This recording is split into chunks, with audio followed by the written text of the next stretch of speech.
सतीश पाल जी, जितेंद्र सेंगर जी, अभिषेक आर्य जी, भाई नीलकंठ बख्शी जी, आशीष मिश्र जी, संजय कौशिक जी, ज्ञानेश्वर सिंह जी, सुरेश गुप्ता जी, श्री किशन पाल जी, अंकुर मलिक जी, मंचासीन सभी महानुभाव और यहां पर उपस्थित सभी माताएं, बहनें और बंधुओं, आज आप सभी के बीच यहां पर अपने आप को उपस्थित पाते हुए मुझे बहुत हर्ष होता है और यहां पर उपस्थित सभी को मैं नमस्कार करता हूं, नमन करता हूं। दोस्तों, 5 तारीख को दिल्ली का चुनाव होने वाला है। ये चुनाव भाई प्रवीण जी के भविष्य का फैसला करने वाला चुनाव नहीं है। ये चुनाव भारतीय जनता पार्टी के भविष्य का फैसला करने वाला चुनाव भी नहीं है। 5 तारीख का चुनाव दिल्ली की जनता की आने वाली पीढ़ियों के भविष्य का फैसला करने वाला चुनाव है। 25 वर्षों से कभी कांग्रेस, कभी आप, इस प्रकार की सरकारों को दिल्ली वालों ने भोगा है। कांग्रेस से प्रताड़ित होने के बाद एक व्यक्ति दिल्ली में आया, दिल्ली वालों से मीठी मीठी बातें की, दिल्ली वालों को बताया मैं तो भ्रष्टाचार से लड़ने के लिए आया हूं, अपने बहन बेटियों की कसम भी खाई और दिल्ली वालों से वोट लेकर 10 साल पहले दिल्ली के मुख्यमंत्री के पद पर ये व्यक्ति आसीन हुआ और 10 सालों में इस दिल्ली को इस व्यक्ति ने, आपके इस नेता ने, अरविंद केजरीवाल ने क्या दिया? अनाचार दिया, दुराचार दिया, भ्रष्टाचार दिया और अत्याचार दिया। इसके सिवाय दिल्ली को 10 सालों में उन्होंने कुछ नहीं दिया। दोस्तों, केवल झूठ बोलना, लोगों को बरगलाना, इतना ही 10 साल के इनके शासन में हमें देखने को मिला। अरे जो व्यक्ति अन्ना हजारे जी के भ्रष्टाचार निर्मूलन आंदोलन से बड़ा हुआ, खड़ा हुआ और ये कहकर आया कि देश से भ्रष्टाचार को समाप्त करना है, इसलिए मुझे चुनकर दीजिए, वो देश का सबसे बड़ा भ्रष्टाचारी मुख्यमंत्री निकला, सबसे बड़ा भ्रष्टाचारी मुख्यमंत्री निकला। आज देखिए जिस प्रकार से इस दिल्ली के अंदर शराब का घोटाला हुआ, इस दिल्ली के अंदर जल बोर्ड का घोटाला हुआ, इस दिल्ली के अंदर पैनिक बटन का घोटाला हुआ, इस दिल्ली के अंदर स्कूलों का घोटाला हुआ, इस दिल्ली के अंदर क्लासरूम का घोटाला हुआ, इस दिल्ली के अंदर अस्पतालों का घोटाला हुआ, इस दिल्ली के अंदर शीश महल का घोटाला हुआ। अरे ये तो घोटालों का सरदार निकला, ये अरविंद केजरीवाल घोटालों का सरदार निकला। दोस्तों, आज क्या अवस्था है? अरविंद केजरीवाल जी किस प्रकार का व्यक्तित्व रखते हैं? एक व्यक्ति मर गया, मरने के बाद ऊपर गया। अब अपन लोग तो मानते हैं कि ऊपर में सबका हिसाब चित्रगुप्त करता है, जिसके पुण्य ज्यादा होते हैं स्वर्ग में जाता है, पाप ज्यादा होते हैं नरक में जाता है। अब उस व्यक्ति के भी पाप पुण्य का हिसाब चल रहा था। वो बेचारा चित्रगुप्त के सामने बैठा हुआ था, अचानक उसे आवाज सुनाई आया, टन। फिर वापस आवाज सुनाया, टन।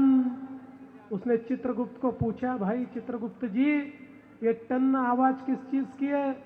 बोले दिल्ली में चुनाव चल रहा है, चुनाव में अगर कोई नेता झूठ बोलता है तो हमने व्यवस्था की है, टन का आवाज आता है और हम लिख देते हैं कि इसने झूठ बोला है, उसके पाप के खाते में लिख देते हैं। ऐसा ही चल रहा था। 10 मिनट निकल गए और 10 मिनट के बाद टन टन टन टन टन टन टन टन टन टन आवाज आने लगी। अरे बोले अब क्या हो गया? चित्रगुप्त ने बताया, चिंता मत करो, अरविंद केजरीवाल का भाषण शुरू हो गया, इसलिए ये आवाज आ रही है। इतना झूठ, इतना फरेब इससे पहले कभी नहीं हुआ। अरे मैं तो कहता हूं, अगर ओलंपिक में झूठ बोलने की और भ्रष्टाचार करने की स्पर्धा रख दी जाए, सारे के सारे गोल्ड मेडल ये केजरीवाल जी और उनकी आप पार्टी ले जाएगी। इस प्रकार से सफाई के साथ ये झूठ बोलते हैं। इनके बारे में तो ये कह सकते हैं, जाने कैसे कैसे घर बसा लेते हैं लोग और एक चेहरे पर कई चेहरे लगा लेते हैं लोग। ऐसे चेहरे लगाने वाले ये हैं। अरे इन्होंने कहा था जमुना जी को साफ करेंगे। क्या कहा था दिल्ली वालों? जमुना जी को साफ करके जमुना जी में पूरे मंत्रिमंडल के साथ डुबकी लगाऊंगा, तभी वोट मांगने आऊंगा। कहा था ना? कहा था कि नहीं? कहा था। अरे जमुना जी की हालत बद से बदतर हो गई। अब तो अरविंद केजरीवाल जी जमुना जी में नहीं, चुल्लू भर पानी में डूब मरो, तब भी दिल्ली की जनता तुमको माफ नहीं करेगी। अरे देखो, वहां पर मोदी जी ने गंगा जी को साफ कर दिया। निर्मल गंगा, अविरल गंगा, सैकड़ों किलोमीटर वहां पर हमारी गंगा बह रही है और गंगा जी में करोड़ों लोग वहां पर नहाने के लिए पहुंचे। उस कुंभ मेले में करोड़ों करोड़ों लोगों ने नहाने के बाद ये कहा, ऐसी निर्मल गंगा, ऐसी अविरल गंगा हमने इससे पहले कभी देखी नहीं। तुमको केवल 20 किलोमीटर की जमुना जी जो दिल्ली से गुजरती है उसको साफ करने का काम दिया था, उसको भी तुम साफ नहीं कर पाए क्योंकि तुम्हारा मन ही मैला है। जिसका मन मैला है वो जमुना जी को क्या साफ करेगा?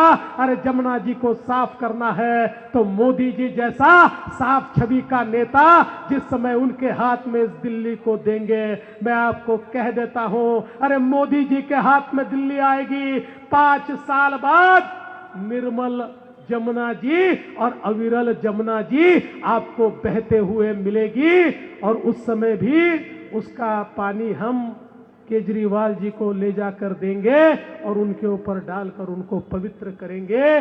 दोस्तों, ये काम अगर कोई कर सकता है तो मोदी जी कर सकते हैं।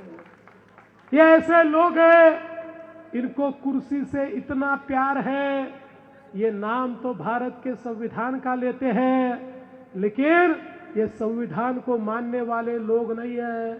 इस देश के अंदर भारत रत्न डॉक्टर बाबा साहेब आंबेडकर जी ने एक ऐसा संविधान दिया जिस संविधान ने सभी को जीने का अधिकार दिया, जिस संविधान ने इस भारत को महान बनाया, उस संविधान की कसम लेते हैं और वहां पर शराब का घोटाला करके जेल में जाते हैं, लेकिन इनको शर्म नहीं आती, अपनी गद्दी छोड़ने को तैयार नहीं होते। जेल में भी ये लोग गद्दी का ख्वाब देखते हैं, गद्दी को ऐसे चिपक के बैठते हैं मानो गद्दी न हो, इनका जन्म सिद्ध अधिकार हो। इनको आपसे प्यार नहीं है, इनको लोगों से प्यार नहीं है, इनको केवल पैसे से प्यार है, गद्दी से प्यार है, सत्ता से प्यार है। इन्होंने कभी भी आम आदमी की बात नहीं सोची। आम आदमी के जीवन में परिवर्तन लाने का काम इस देश में अगर किसी ने किया तो नरेंद्र मोदी जी ने और भारतीय जनता पार्टी ने करके दिखाया।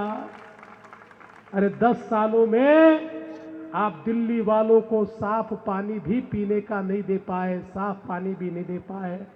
मोदी जी ने 2019 में घोषित किया, मैं भारत के हर घर में नल से जल देना चाहता हूं, साफ पानी ले जाकर देना चाहता हूं। 6 लाख गांव तक मोदी जी ने अपनी योजना को पहुंचाया। स्वतंत्रता के बाद 2019 तक इतने सालों में पूरे भारत में केवल 3 करोड़ घरों में पीने का साफ पानी जाता था। मोदी जी ने मात्र 5 वर्षों में और 13 करोड़ घरों तक पीने का पानी पहुंचाया। 15 करोड़ घरों में आज साफ पीने का पानी पहुंचता है। लेकिन केजरीवाल जी, आपने दिल्ली के आम आदमी के घर तक साफ पीने का पानी नहीं पहुंचाया, क्योंकि आपको माफिया, टैंकर माफिया, उस टैंकर माफिया को फायदा पहुंचाना था। आपकी नजर इस गरीब पर नहीं थी, उस प्यासे पर नहीं थी जो पानी खरीद खरीद कर पीता है, जो गंदा पानी पी पी कर अपनी हालत को खराब करता है। आपको तो उसकी चिंता थी जो टैंकर माफिया रोज पैसा कमाता है। इसलिए दिल्ली में कोई परिवर्तन आज यहां पर केजरीवाल जी नहीं कर पाए। देश के अंदर मोदी जी ने गरीबों को मकान दिए, लेकिन हमारी दिल्ली के झुग्गी में बसने वाले गरीबों को मकान केजरीवाल जी की सरकार नहीं दे पाई। केवल वादे किए, पर वादे पूरे नहीं किए। लेकिन मोदी जी ने तय किया कि मोदी जी ने यह बताया, यहां मेरे झुग्गी में रहने वाले हर व्यक्ति को पक्का मकान मिलेगा, और मकानों को बांधने की शुरुआत भी मोदी जी ने कर दी। और वो समय दूर नहीं है जब दिल्ली में कोई झुग्गी में नहीं होगा, हर एक के सिर पर अपनी छत होगी। लेकिन ये छत देने की ताकत और हिम्मत केवल एक आदमी में है, उसका नाम नरेंद्र मोदी जी है, जो हर गरीब का विचार करते हैं। यहां की जो कच्ची कॉलोनियां हैं, उन कॉलोनियों को पक्का करने का काम हो, वहां पर पानी पहुंचाने का काम हो, वहां सीवर पहुंचाने का काम हो, मोदी जी के नेतृत्व में संभव है। लेकिन केजरीवाल जी की सरकार जब तक यहां पर है, केजरीवाल जी ये जानते हैं कि दिल्ली में अगर मोदी जी ने काम कर दिया तो मोदी जी के साथ लोग चले जाएंगे। मोदी जी को लोकसभा में तो लोग वोट देते ही हैं, विधानसभा में भी मोदी जी को ही वोट देंगे। इसलिए केजरीवाल जी मोदी जी की योजनाओं को दिल्ली में आने नहीं देते, लागू होने नहीं देते, और लागू हो जाती है तो उसको रोकने का काम करते हैं। लेकिन मोदी जी ने और भारतीय जनता पार्टी ने कहा, हमारी सरकार दिल्ली में आएगी तो दिल्ली में जो योजनाएं चल रही है उन योजनाओं को तो हम चलाएंगे ही चलाएंगे, लेकिन उसमें और बढ़ोतरी करेंगे और ज्यादा योजनाएं लाएंगे। दोस्तों, मैं महाराष्ट्र से आता हूं। महाराष्ट्र में हमारी सरकार ने लाडली बहन योजना लाई। हमने 1500 रुपया हमारी बहनों के खातों में डालने का निर्णय किया।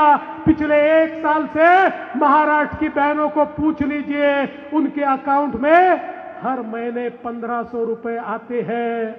अब दिल्ली में भारतीय जनता पार्टी ने तय किया है, भारतीय जनता पार्टी की सरकार आएगी, हर बहन के बैंक खाते में, बैंक अकाउंट में 2500 रुपया हर महीने सीधे अकाउंट के अंदर आएगा। केजरीवाल जी कहते हैं मैं भी 1500 रुपया दूंगा। मैं केजरीवाल जी को पूछना चाहता हूं, केजरीवाल जी आपने यही वादा पंजाब में भी किया था। अब 2.5 साल हो गए पंजाब में आपकी सरकार है, फूटी कौड़ी भी बहनों को नहीं दी, एक भी वादा आपने पूरा नहीं किया। आपके वादे पर अब दिल्ली की हमारी बहनें किस प्रकार से विश्वास रखे। इसलिए मोदी जी का वादा ये गारंटी होती है, मोदी जी की गारंटी ये गारंटी की गारंटी होती है। मैं आपको बताना चाहता हूं, 5 तारीख को सरकार चुनकर लाइए। इस दिल्ली में भाजपा का मुख्यमंत्री बनाइए। भाजपा का मुख्यमंत्री बनेगा। मुख्यमंत्री बनने के 15 दिन बाद सीधी एक बटन दबेगी और हर महिला के खाते में, बैंक अकाउंट में 2500 रुपया जमा होगा। हर हमारे बुजुर्ग के खाते में 3000 रुपया जमा होगा। हर हमारे ऑटो वाले को, हमारे टैक्सी वाले को 10 लाख तक का बीमा मिलेगा। हमारी महिलाओं को 5 सिलेंडर मुफ्त मिलेंगे। हमारे युवाओं को पढ़ने के लिए सहारा मिलेगा। यहां पर बसने वाले हमारे दुकानदारों को उनका व्यवसाय बढ़ाने के लिए मदद मिलेगी और दिल्ली के जन जन का विकास करने का काम मोदी जी के नेतृत्व में भारतीय जनता पार्टी करेगी। आज देखिए, मोदी जी नव भारत का निर्माण कर रहे हैं। मोदी जी के नेतृत्व में भारत दुनिया की 5वीं सबसे बड़ी अर्थव्यवस्था बना। धीरे धीरे आने वाले 3 सालों में हम दुनिया की तीसरी सबसे बड़ी अर्थव्यवस्था बनेंगे, दुनिया की सबसे बड़ी तीसरी अर्थव्यवस्था हम बनेंगे। लेकिन भारत की राजधानी दिल्ली अगर ऐसी ही मैली कुचैली रहेगी, अगर दिल्ली के गरीबों के जीवन में बदलाव नहीं होगा, अगर दिल्ली की यमुना जी ऐसी ही रहेगी, अगर दिल्ली में साफ पीने का पानी नहीं मिलेगा, अगर दिल्ली वालों के साथ ऐसा ही अन्याय होता रहेगा, तो 5 नंबर से 3 नंबर पर भारत आने के बावजूद भारत की राजधानी, ये विकसित भारत की राजधानी नजर नहीं आएगी। इसलिए इस विकास की श्रृंखला में, इस विकास की मुख्य धारा में दिल्ली को भी लाना होगा। और दिल्ली को अगर लाना है तो दिल्ली ये मोदी जी के हाथों में देनी होगी। आप सोचिए, आज भारत के सबसे प्रदूषित शहरों में दिल्ली है। दिल्ली में आप जो सांस लेते हो, हर सांस के साथ आपके फेफड़ों में जहर भी जाता है। आपकी उम्र थोड़ी थोड़ी कम होती है। अरे ये तो धन्यवाद है मोदी जी की सरकार को, जिसने हाईवे बनाए, जिसने एक्सप्रेसवे बनाए, जिसने मेट्रो बनाए, तो प्रदूषण थोड़ा कम हुआ। लेकिन दोस्तों, जब तक हमारी दिल्ली की आबो हवा ठीक नहीं होती, हमारे दिल्ली वालों की उम्र बढ़ नहीं सकती। और दिल्ली की आबो हवा अगर ठीक करनी है तो यहां पर मोदी जी की सरकार लानी होगी।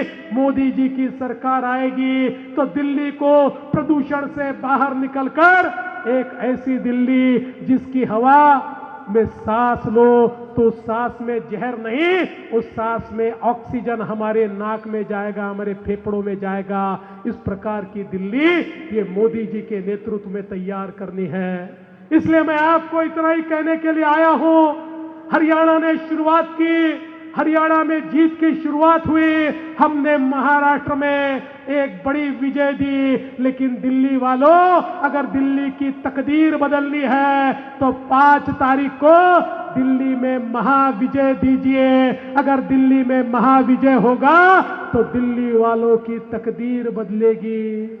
आज हम देख रहे हैं जिस प्रकार से कांग्रेस पार्टी और आप जैसी पार्टियां ये एक प्रकार से तुष्टीकरण कर रही है, जिस प्रकार से ये चरण चुम्बन करने का काम कर रही है चंद लोगों के वोटों के लिए, जिस प्रकार से उनके कदमों पर गिड़गिड़ा रही है, जिस प्रकार से दिल्ली में दंगे भड़काने वालों को पनाह दे रही है, उनका महिमा मंडन कर रही है, हम सभी को जागना होगा। दोस्तों, मोदी जी ने हमको एक ही नारा दिया है और वो नारा है, एक है तो सेफ है। अगर एक रहेंगे तो सेफ रहेंगे, और अगर एक नहीं रहेंगे, नहीं जागेंगे तो समाप्त हो जाएंगे। हमारे संस्कार, हमारी संस्कृति, हमारा विचार, ये सारी चीजें अगर हमको जीवित रखनी है तो एक साथ मिलकर हमें हुंकार भरनी होगी। ये भगवे की हुंकार होगी, ये हुंकार हम सभी की हुंकार होगी, ये भारत माता की हुंकार होगी। और भारत माता की हुंकार के साथ 5 तारीख को जब कमल का बटन हम दबाएंगे, इस दिल्ली में भी हमारा झंडा लहराएंगे। मैं आपको दावे के साथ कहता हूं, दिल्ली बदलेगी, आपकी तकदीर बदलेगी। ये तकदीर बदलने के लिए भाई प्रवीण जी को चुनकर दीजिए। इतना ही निवेदन करता हूं और अपने शब्दों को विराम देता हूं। धन्यवाद। जय हिंद, जय भारत, भारत माता की, भारत माता की।